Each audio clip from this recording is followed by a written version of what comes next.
Warning: you might find the content herein disturbing, but the truth must be revealed.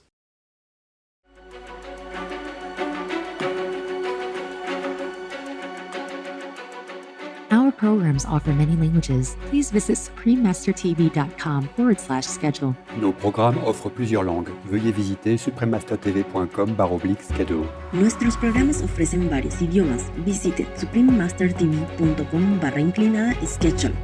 Nasze programy oferują wiele języków. Prosimy zobaczyć suprememastertv.com/schedule.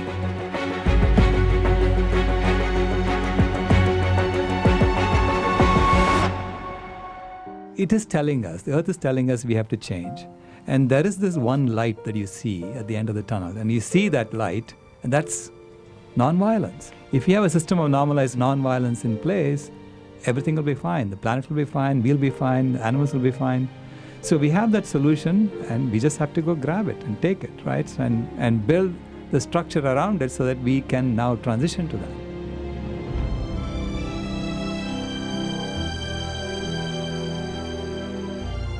The End of Animal Husbandry, Part 2 of 2.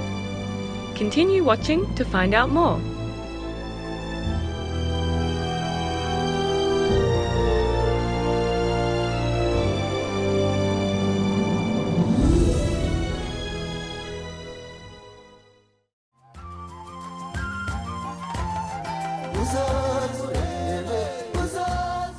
Murao means hello in Kinyarwanda, the official language of Rwanda. I'm Luis.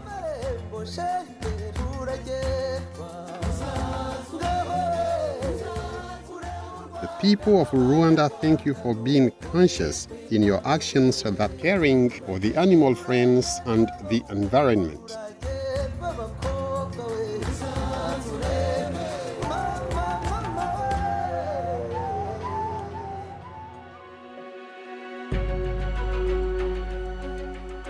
Welcome to the concluding episode of The End of Animal Husbandry, Part 2 of 2.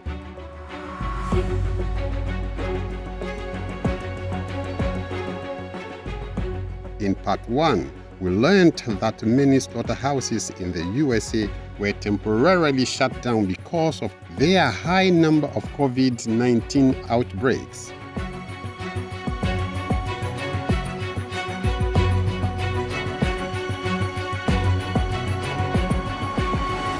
We also learned how millions of animals have recently died from pandemics in the animal world.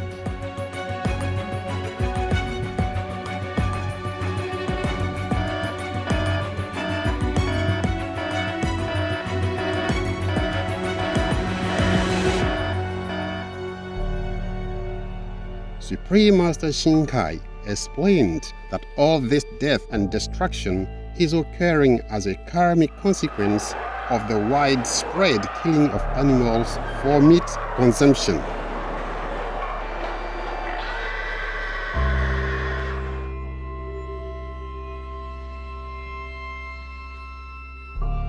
What can we do to change this dire situation in which we find ourselves?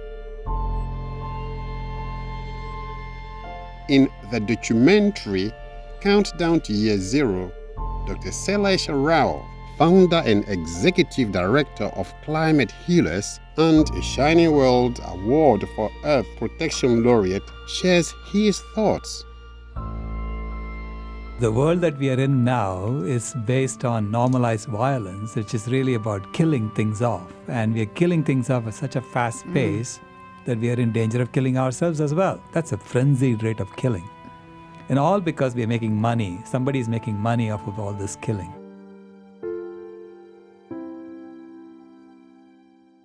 It is telling us, the earth is telling us we have to change. And there is this one light that you see at the end of the tunnel. And you see that light, and that's nonviolence. If you have a system of normalized nonviolence in place, everything will be fine. The planet will be fine, we'll be fine, animals will be fine.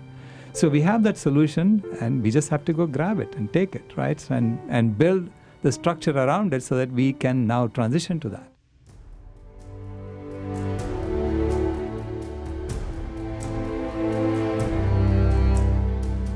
Dr. Rao explains that normalized non-violence means our world must shift to being organic and vegan.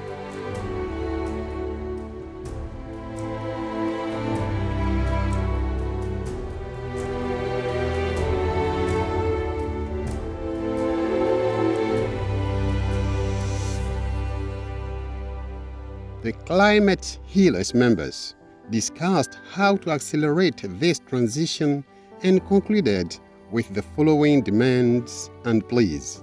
Our demands: government stop subsidizing animal agriculture and start promoting organic plant agriculture. 2, media report the truth about animal agriculture's devastating impact on human health, the environment, and our fellow creatures. We plead 1. Environmental, conservation, health, animal welfare, and religious organizations adopt a public vegan policy. 2. Consumers stop buying animal products.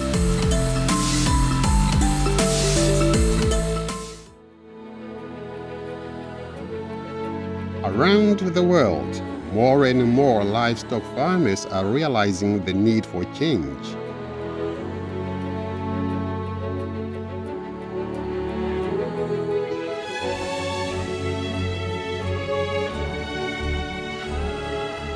Many have stopped raising animals for slaughter, transitioning to a more compassionate, noble livelihood.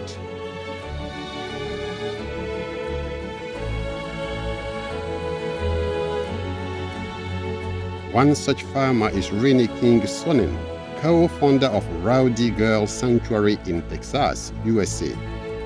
I'm married to a multi-generational cattle rancher. I went vegan October 31st. 2014. What happened is I started questioning my husband. I started wondering why we weren't eating our own animals. You know, we always bought meat from the store and we sold the babies to the sale barn. I want to know why we don't eat our own animals. And he said, because I know them, Renee. And that didn't ring right for me. It took about 4 years of pressure from me to my husband for me to finally draw the line in the sand where I could no longer participate in the violence and the cruelty of sending the baby calves to the sale barn. You know, we are creating a new model that other ranchers are going to naturally want to gravitate to because the old paradigm isn't working. So ranchers are looking, they just do not know what to do. Chicken farmer, cattle rancher family in the heart of chicken ranch country has gone vegan. They used to send to slaughter 100,000 chickens every 52 days. Get your mind around this. They have a cattle ranch operation, beautiful cows. Right now they have 205 cows that they refuse to send to slaughter. Cattle rancher, chicken farmers gone vegan. Many other farmers around the world are also changing their lifestyles.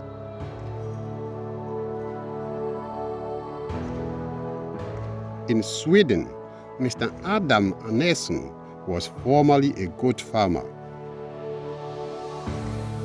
After learning that livestock animal raising is one of the major contributors to global warming, Mr. Andersson decided that he needed to make a change. He researched his options, stopped raising goats, and is now growing organic oats instead. His crops are in high demand, and he sells them mainly to Oatly, a company that manufactures delicious oat-based milks and frozen desserts.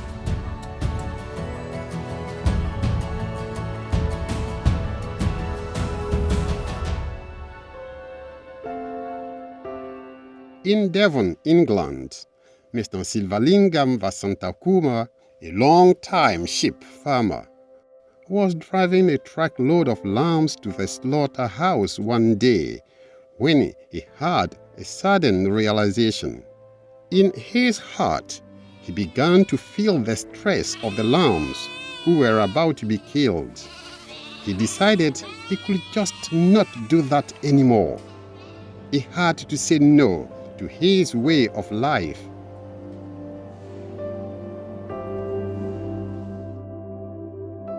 So he turned his truck around, and instead of taking the lamb to the abattoir, he drove them to good heart animal sanctuaries. In lieu of sheep farming, Mr. Vasanta Kumar, the Shani World's Compassion Award laureate, now grows vegetables and sells home-cooked Indian food.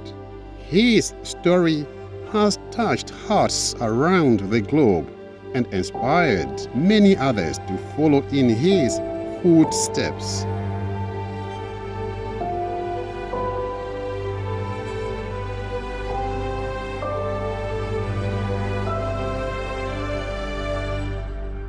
We will now take a moment to thank the divine for these kind-hearted farmers who are such wonderful role models for others to follow. Please stay tuned to Supreme Master Television.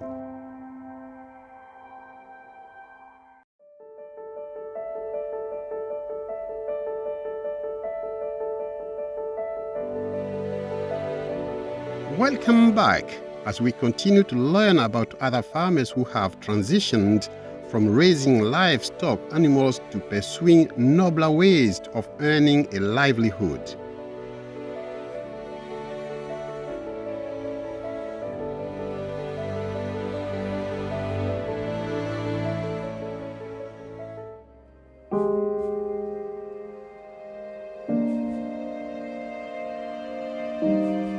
In Schoharie, New York, USA, we meet Mr. Bob Comis, a former hog farmer.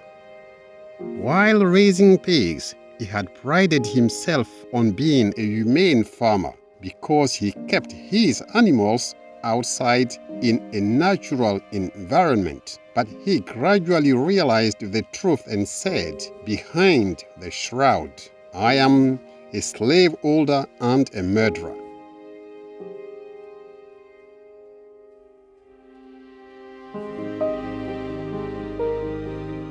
After this self-realization, he stopped raising pigs and now manages a large vegetable farm where he grows everything from beets and squash to beans and potatoes.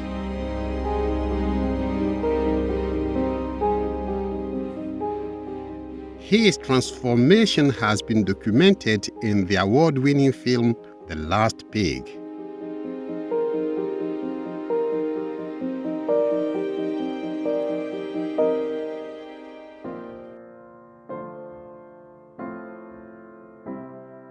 In Mudanjiang, China, 174 magnificent white foxes have been rescued and rehomed. Thanks to the efforts of Chinese animal activist Bo He and a Shani World Compassion Award recipient, a woman who has devoted her life to saving animals. Bo He learned that a fur farm was going bankrupt, and to avoid the expense of feeding them, the owner was about to slaughter his white foxes.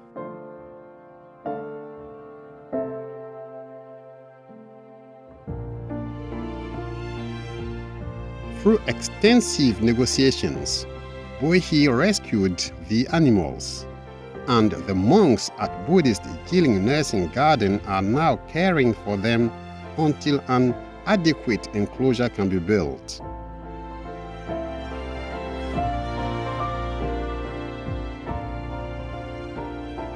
In her online posts, Miss Bohi said, "Tears of joy, now these foxes will be safe from harm and fed for the rest of their lives.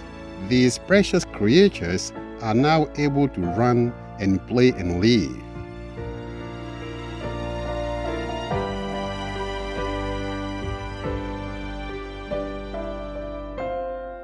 Jennifer and Rodney Barrett of Arkansas, USA, are farmers who, for 18 years, bred and slaughtered chickens. When Miss Barrett was diagnosed with several serious medical conditions, she decided to experiment with a plant-based diet for 3 weeks. When she immediately noticed a great improvement, Jennifer and her husband adopted the vegan lifestyle.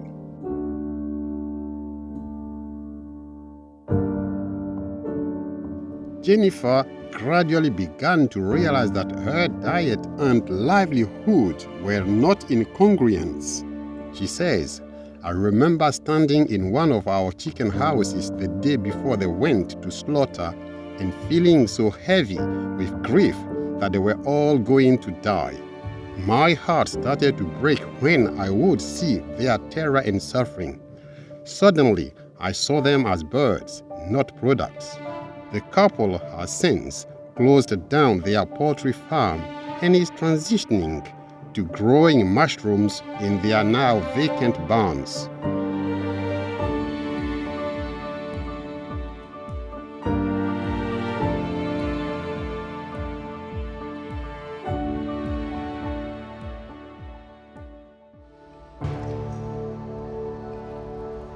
In 2015, after 20 years of raising goats and running an award-winning goat cheese company, Carol and Julian Pierce of Mojave, California decided to go vegan upon realizing the cruelty of the goat dairy industry.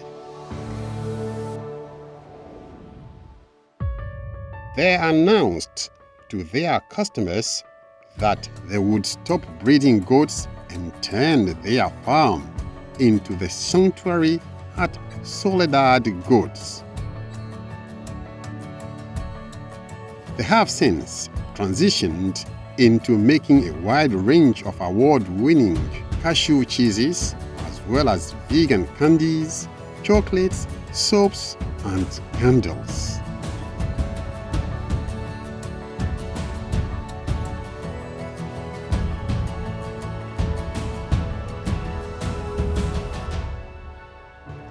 For many years, Supreme Master Ching Hai has promoted the plant-based lifestyle, which contributes to improved health, decreases environmental damage, and is more compassionate toward our animal co-inhabitants. Truly, the new opportunities for the food industry, consumers, and governments are bright. There are many stories of success from people who joined the vegan food industry, as well as farmers who switch from livestock raising to organic vegan farming. It's high time that we advance to better ways as a society, a nobler way as a society. And governments could use their subsidies for people greatest benefit by supporting the earth-saving organic vegan farming practices and promoting a healthy, sustainable, resource-efficient food industry. Even without the civilization busters threatening our planet's survival, an organic vegan diet would immensely improve the quality of our lives, spiritually also. It can curb the water and food crisis and restore nature's life support systems. It also happens to be the most rapid, cost-effective, and the only feasible climate solution, one that every nation can easily implement. In sum, only with the organic vegan solution can we still save our planet.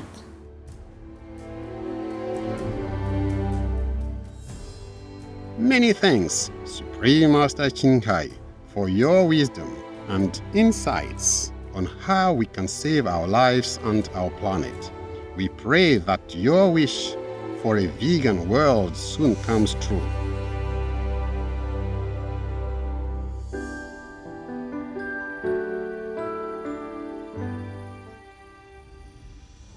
Treasured viewers, thank you for your company today. Coming up next is Unity in Diversity Through the Vegan Diet interview with Dr. Anthony Chang Soy Loy, Vegan, Part 2 of 3, right after noteworthy news.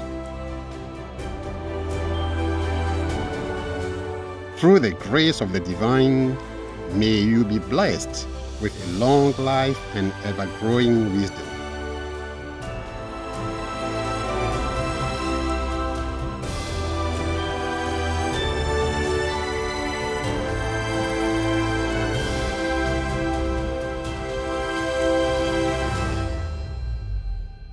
Our programs offer many languages. Please visit suprememastertv.com/schedule and suprememastertv.com/show.